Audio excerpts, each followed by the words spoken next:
So many videos out there about corpsing. Here's some that I'm about halfway through painting and detailing. This is going to be how to do it for nearly free. So here's your Dollar Tree pumpkin. I guess it's $1.25 tree now, right? They're hollow inside, kind of cool. You can put a light in there or whatever. Same with the skulls. They're $1.25, but they're not hollow. They come with the teeth and stuff. Which that one I left the teeth and just melted it. And that one I cut the teeth out to make it look a little more weird. So here's how I do it. So a little friend's carved. You don't got to get too crazy with the details because they're going to melt anyways, right? So take your grocery bag. This was the one that came in, so it literally was free. I'm sure you got a big pile in your pantry or whatever. So put them in here. You can put the seam across the face for some cool effects, but like I said, I like to leave the words in the back. It takes less paint. Just however you want to put it on there. Once you get it situated, I bunch up all the stuff on the back or the opening. It's all going to melt, so don't worry about it. Just bunch it up at the top like this, and then twist it some so it looks something like that. And then I fix some tape right here to hold this. And then you can move some of this around if you want bigger lines on the face or not, or you know, you got this big piece right here, just leave it like that. It's going to melt with the heat gun. So put some tape on there and gun it up.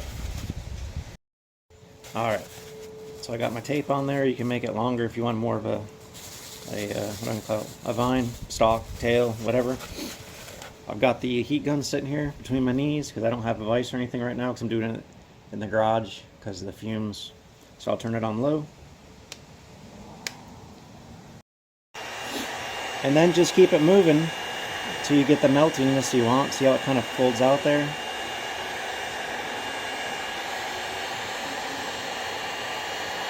I usually go all the way around it just to get it to stick before I start burning holes and stuff. Get it real good down there. Then sometimes you can push on it to hold stuff in place. Of course, don't use your fingers. I'm getting a little melt through there.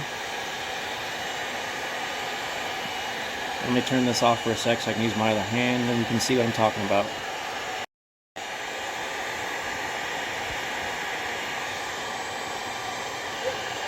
Put it in some heat. Take it out. Hold my scissors there to make it conform to the shape right there. Cut this off, get it out of the way now that it's kind of sticky. There we go. My gun's being crazy.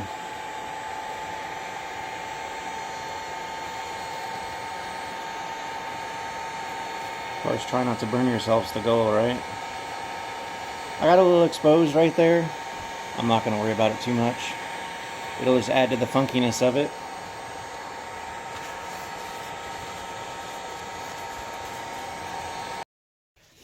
When I'm doing these, I like to use a flat blade screwdriver shoved through, and you kind of got to, you can see in there, poke it into the top to keep it from spinning also.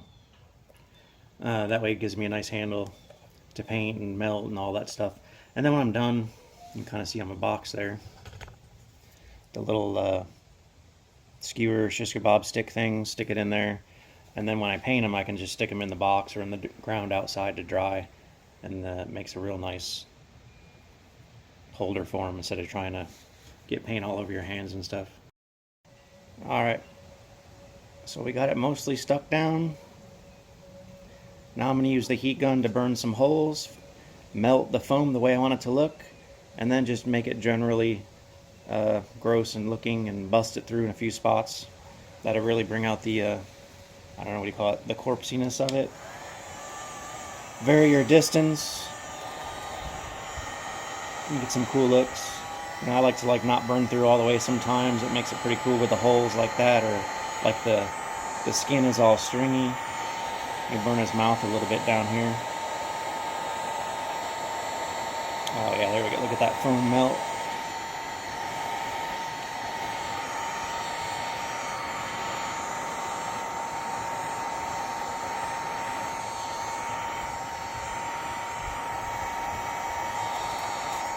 Yeah, it looks cool.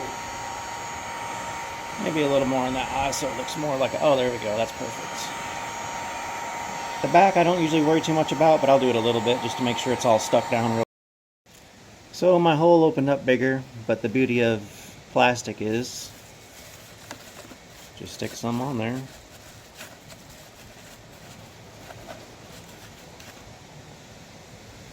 Let's see what this will do.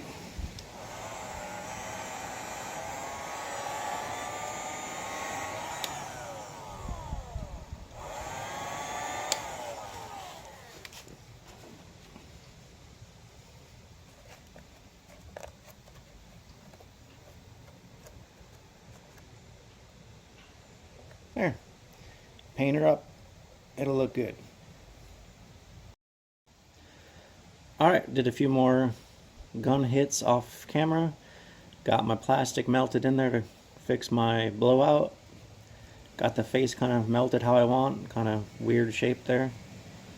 So next I'll do is I'll hit it with some, since it's already black, a lot of people paint them black first and then do orange to distress it or whatever.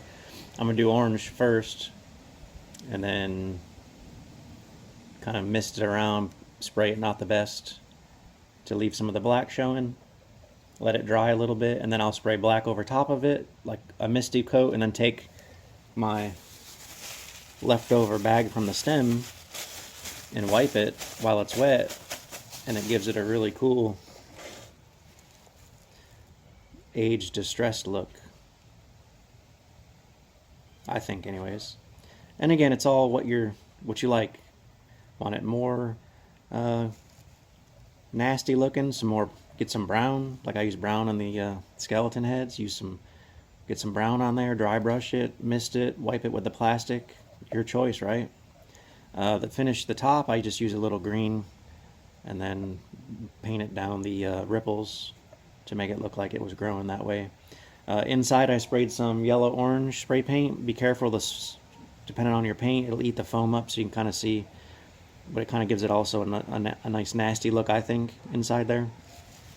And then to finish it off, I'll probably go around the edge with what the foam is left with some yellow or something to make it pop, and then maybe dry brush a little white here and there, or silver or something like that, gray, like a lighter gray, to kind of hit the accents and make it real pop. You know, I'm not having a haunted house, it's just for in the front yard by the door for the kids or whatever. So anyways, like all my videos, not too in depth, but just to give you some ideas how to do it on the cheap, you know, almost literally free, right? And enjoy.